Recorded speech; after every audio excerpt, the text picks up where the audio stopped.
Hi, I'm Zibby Owens, and you're listening to the award-winning podcast, Moms Don't Have Time to Read Books. If you like this podcast, you will love my new anthology called Moms Don't Have Time to Have Kids.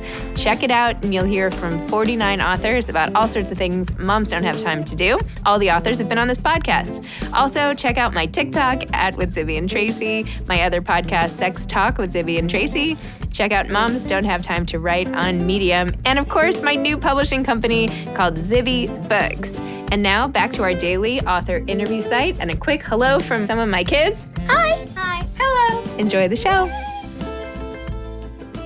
Happy New Year, everyone. I hope you all had a great break. I wanted to let you know about something that I've been talking a lot about on social media at Zibby Owens, which is the hashtag 22 in 22 challenge.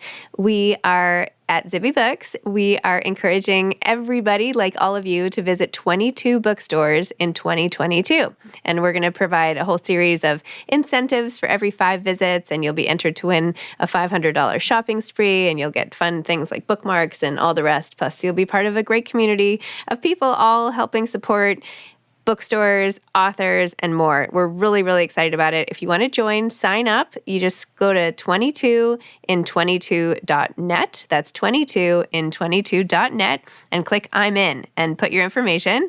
And then every time you go to a bookstore, you just quickly go back on the site and click log a bookstore visit. And then we'll be keeping track and we'll be following up with all of your different achievements and awards and everything. So please sign up, spread the word. 22 in 22, get your friends to join and start visiting bookstores, and it'll be really fun and exciting. So here's to a wonderful 2022. I'm so excited that you're listening to my podcast and doing all the fun things that I have been trying to bring into the world. So here we go, 2022. Hashtag 22 in 22. Colleen Hoover is the author of Reminders of Him, a novel. In case you haven't heard of her, even though lately she's been all over the place with many, many, many New York Times bestsellers on the list at the same time, Colleen Hoover is the #1 New York Times bestselling author of many novels, including Regretting You, It Ends With Us, and the psychological thriller Verity.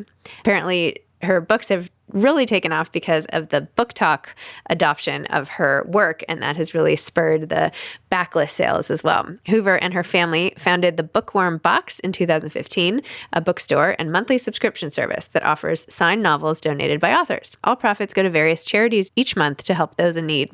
Her novel Confess was filmed as a series by Awestruck and was released in 2017. In July 2019, Wayfarer Entertainment, headed by Jane the Virgin star Justin Baldoni, announced that they optioned It Ends With Us for film. Colleen lives in Texas with her husband and their 3 boys. I could not put this book down, by the way. Welcome, Colleen. Thank you so much for coming on Moms Don't Have Time to Read Books to discuss Reminders of Him. Thank you for having me. I'm so excited to be here. I absolutely love this book. I read it over the Christmas holidays, and it was so immersive and amazing and emotional, and just I couldn't wait to see what happened. Okay. Colleen, tell listeners what this book is about and what inspired you to write it. Reminders of Him is about a woman named Kenna, and she has kind of had a really difficult past. A lot of people or support in her life, and she made a mistake. And while she was paying for that mistake in prison, other family members, not her family members, but they were raising her daughter. And when she gets out, she wants to reconnect with that child. And it's not as easy as she was hoping it would be.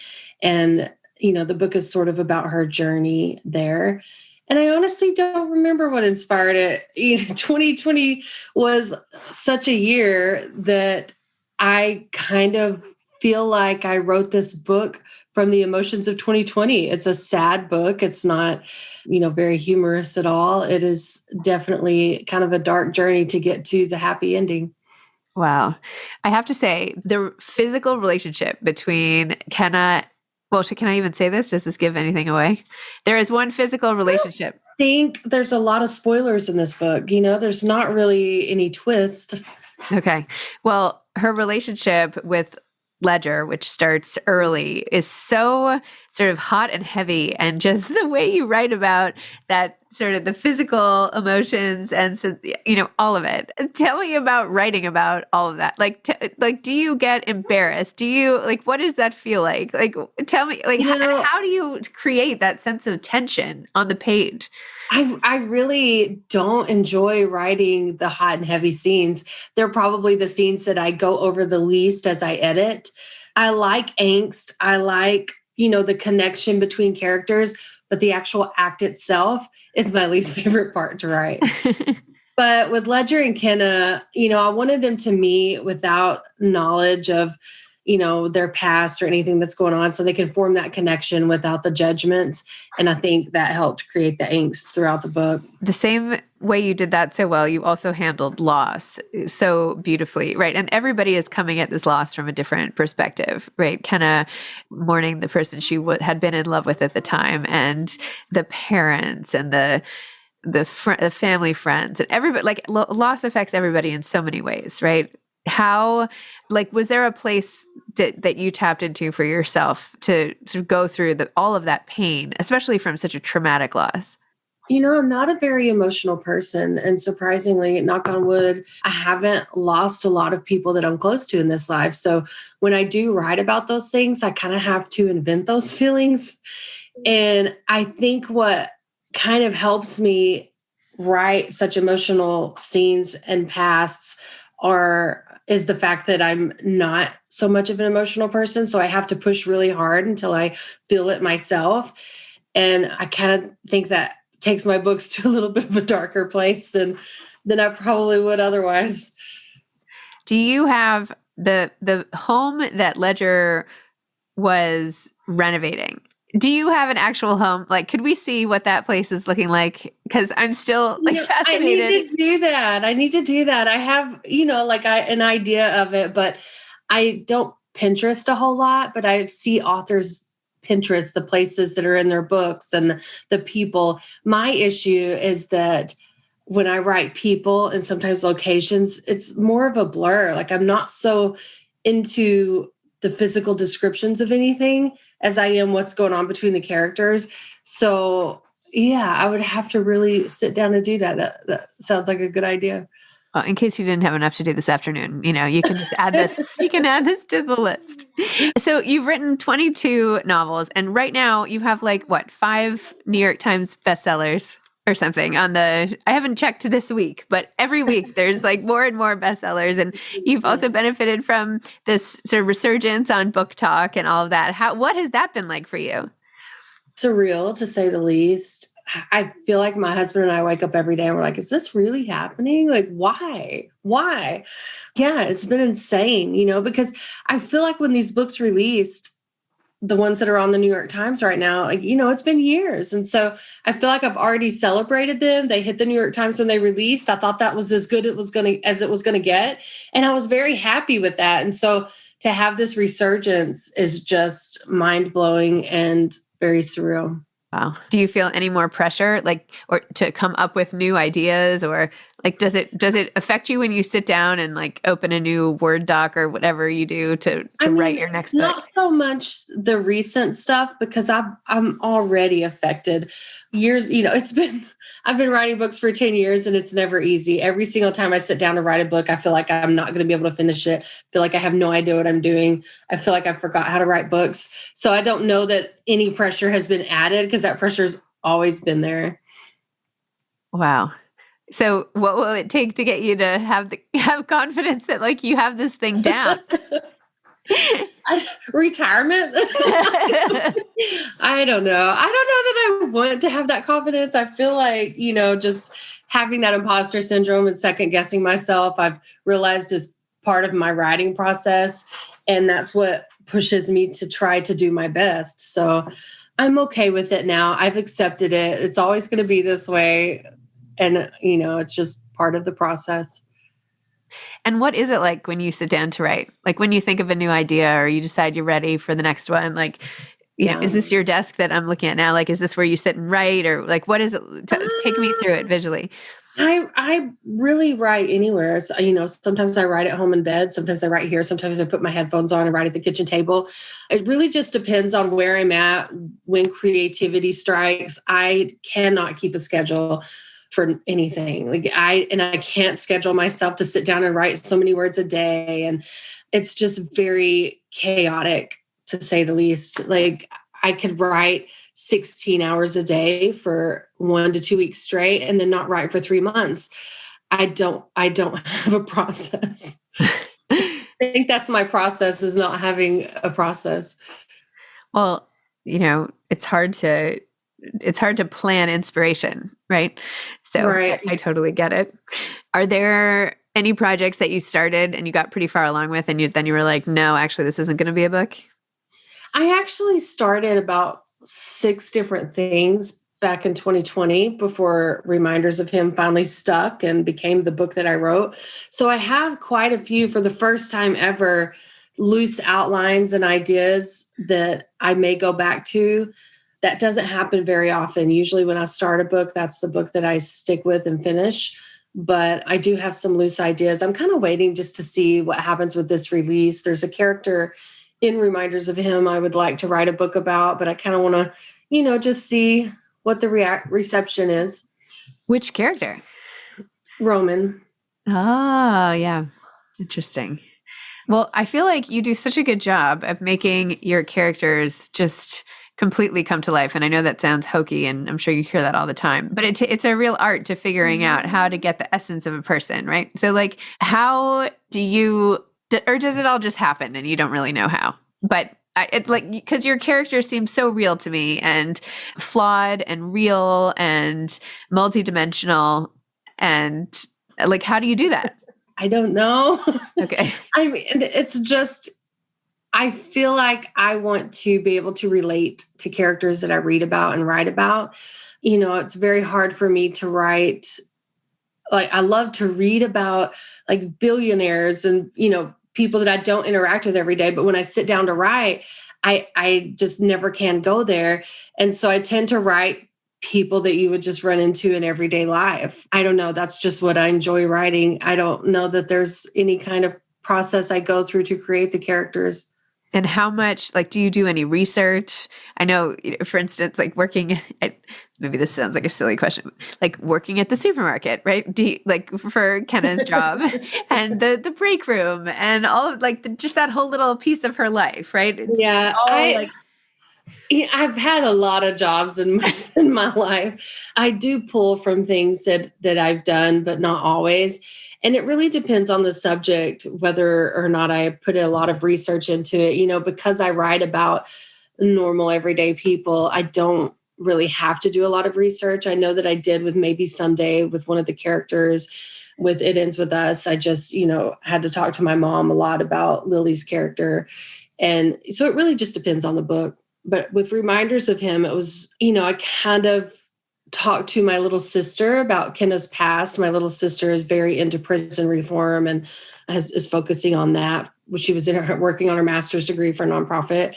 And so she helped me a lot in that area. But yeah, it really just depends on the book. Okay. Is this what you thought you would do? Like when you were a little girl? This is what I hoped I would do, but I don't know that I ever thought I would actually make a career out of it. I didn't start writing my first book until I was 31, and that was just a fluke. I was just writing a fun story. Never imagined this in a million years. Never. It was my dream to hopefully someday write or finish a book, but I never even dreamed that I could hit the New York Times. Like, that was just so far out there, that wasn't even on my list of dreams. So it's been insane. Is what opportunity has opened up that you're like, thank God I wrote the books because this happened? Being able to buy groceries without having to make my checking account go negative. So just little things like that, not worrying about how I'm going to pay for my kids' college, like our whole lives have just changed in that regard. But career-wise or anything, like, I don't know that I want more doors to open up because I am extremely happy with what I do and where I'm at. What are you working on now? I can't really say because I haven't announced it yet. I'm working on a book that I signed with a publisher but refused payment for it because I wasn't sure if I could complete it or make it exactly what I wanted it to be. So I'm waiting to see if I get there and if I'm happy with it before I announce it or accept payment for it. Okay. That's one way to take off the pressure. Yes, yes. Well, this one is tricky. It's a book that I have said I wasn't going to write, and then I got an idea for it. So I just don't want to get people's hopes up. Okay. Now my wheels are turning, trying to figure out what you're talking about, but that's okay. Have you benefited from the author community? Like, how do you feel about being an author? What has that Oh been my like? gosh, have I benefited? I don't think I'd be where I am without the author community. All of my best friends, are authors that I've met in this industry. It's just been so amazing, so supportive. And the reader community, like I just look at the charity we started a few years ago and the things that people have done to help that charity, the donations we've received. It's been incredible. Yeah, tell me more about that. About the charity? Yeah. Yeah, so my sisters and I have two sisters. We started a charity back in 2015 called the Bookworm Box, and it's a subscription box. And we also have a brick and mortar store in Silver Springs, Texas, where all of the books in the store are signed by the author and donated, and all of the money goes to charity. And we also have a book signing every year called Book Bonanza. We host it in Texas every summer. We had to postpone the last two because of COVID, but fingers crossed that we'll be able to do it again this year. Wow. That's amazing. What types of charities do you support with the? We donated to hundreds. We try to send out donations every month, but I know with Book Bonanza, with the income this year, we donated over $100,000 to different food banks across America. And also with Book Bonanza, we were able to build a school in Malawi. Wow. Amazing. So, what do you do when you want to forget your job? I watch TV. I love watching TV. I'm very easy to please. Movies, oh my gosh. Me and the boys will just, sit down and try to find something we can all agree on, which is a challenge, and that's probably my favorite pastime. I get inspiration from watching movies. Sometimes I don't even make it through the movie because something someone says on the TV will spark an idea, and that idea will spark something else. And I'll be like, I have to go right by, and we'll get used to it. Wow. Amazing. What about when you're super stressed out? Do you get stressed out about deadlines and writing and all that? Or are you more chill about everything? I'm pretty chill. I'm going to be honest. I'm not too hard on myself. I try to arrange my life and my schedule to where I don't have a lot of deadlines. Luckily, that's been my goal since I started, is to never make this feel like a job. I want it to feel like a hobby. And in order for it to feel like a hobby for me, I don't like to owe people things. And so I've gotten to the point where I'm trying to write what I want to write first and then figure out what I want to do with it, whether that's go with the publisher or self-publish or, put it on Wattpad for free. I've done that before. Yeah. So it just depends, but I do try. That's my main goal in my life, is to keep my life as stress-free as possible. So it's been working out pretty well. Wow. I need to take a dose of that. That sounds good. What advice would you have for aspiring authors?